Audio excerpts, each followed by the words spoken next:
ಬಹಳ ವರ್ಷಗಳ ಹಿಂದೆ ಇಂದಿನ ಕರ್ನಾಟಕ ಭಾಗದಲ್ಲಿ ವೀರಕೇಸರ ಎಂಬ ಸಣ್ಣ ಆದರೆ ಅತ್ಯಂತ ಶಕ್ತಿಶಾಲಿ ರಾಜವಂಶವಿತ್ತು ಎಂದು ಜನರು ಹೇಳುತ್ತಿದ್ದರು.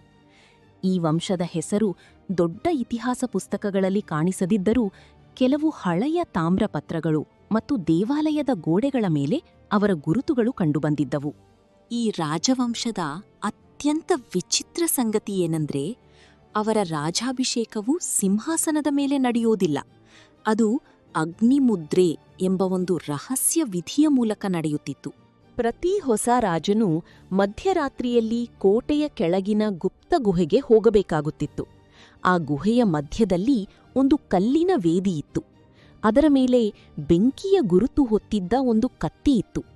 ಕಥೆಯ ಪ್ರಕಾರ ಆ ಕತ್ತಿಯನ್ನು ಹಿಡಿದವನ ಹೃದಯದಲ್ಲಿ ಭಯವಿದ್ದರೆ ಕತ್ತಿ ಕೆಂಪಾಗಿ ಉರಿದು ಅವನ ಕೈ ಸುಟ್ಟು ಹೋಗುತ್ತಿತ್ತು. ಆದರೆ ಧೈರ್ಯ ಮತ್ತು ನ್ಯಾಯಬುದ್ಧಿ ಹೊಂದಿದವನ ಕೈಯಲ್ಲಿ ಅದು ತಂಪಾಗಿರುತ್ತಿತ್ತು. ಒಮ್ಮೆ ವೀರಸೇನ ಎಂಬ ಯುವ ರಾಜಕುಮಾರನು ಆ ಪರೀಕ್ಷೆಗೆ ಹೋದ. ಅವನು ಯುದ್ಧದಲ್ಲಿ ದೊಡ್ಡ ವೀರನಾಗಿದ್ದರೂ ತನ್ನ ಜನರಿಗಾಗಿ ತಾನು ಒಳ್ಳೆಯ ರಾಜನಾಗಬಹುದೇ ಎಂಬ ಭಯ ಅವನೊಳಗಿತ್ತು. ಗುಹೆಯೊಳಗೆ ಅವನು ಕತ್ತಿಯನ್ನು ಹಿಡಿದ ಕ್ಷಣ ಬೆಂಕಿ ಉರಿಯಲೇ ಇಲ್ಲ. ಅದರ ಬದಲು ಕತ್ತಿಯ ಮೇಲಿದ್ದ ಹಳೆಯ ಲಿಪಿಗಳು ಹೊಳೆಯಲು ಆರಂಭಿಸಿದವು. ಆ ಲಿಪಿಯಲ್ಲಿ ಒಂದು ಗುಪ್ತ ಸಂದೇಶ ಇತ್ತು. ರಾಜನು ದೇಶವನ್ನು ಗೆಲ್ಲುವವನು ಅಲ್ಲ, ಜನರ ಭಯವನ್ನು ತೆಗೆದುಹಾಕುವವನು. ಆ ಕ್ಷಣದಿಂದ ವೀರಸೇನನು ಯುದ್ಧಗಳನ್ನು ಕಡಿಮೆ ಮಾಡಿ ರೈತರಿಗೆ ತೆರಿಗೆ ಕಡಿಮೆ ಮಾಡಿದನು.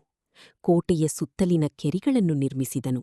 ಜನರು ಅವನನ್ನು ಅಗ್ನಿರಾಜ ಎಂದು ಕರೆಯಲು ಆರಂಭಿಸಿದರು. ಆದರೆ ಈ ಕಥೆಯ ಅತ್ಯಂತ ರಹಸ್ಯಭರಿತ ಭಾಗ ಇನ್ನೂ ಬಾಕಿಯೇ ಇದೆ. ವೀರಸೇನ ಸತ್ತ ನಂತರ ಆ ರಾಜವಂಶ ಏಕಾಏಕಿ ಕಾಣೆಯಾಯಿತು. ಕೋಟೆ ಖಾಲಿಯಾಯಿತು.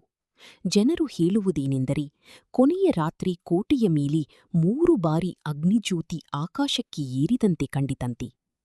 ಕೆಲವರು ಇತಿಹಾಸಕಾರರು ನಂಬುವುದೇನೆಂದರೆ, ಆ ರಾಜವಂಶವು ತಮ್ಮ ರಹಸ್ಯ ಜ್ಞಾನವನ್ನು ರಕ್ಷಿಸಲು ಸ್ವತಃ ತಮ್ಮ ಗುರುತುಗಳನ್ನು ಅಳಿಸಿಕೊಂಡಿರಬಹುದು.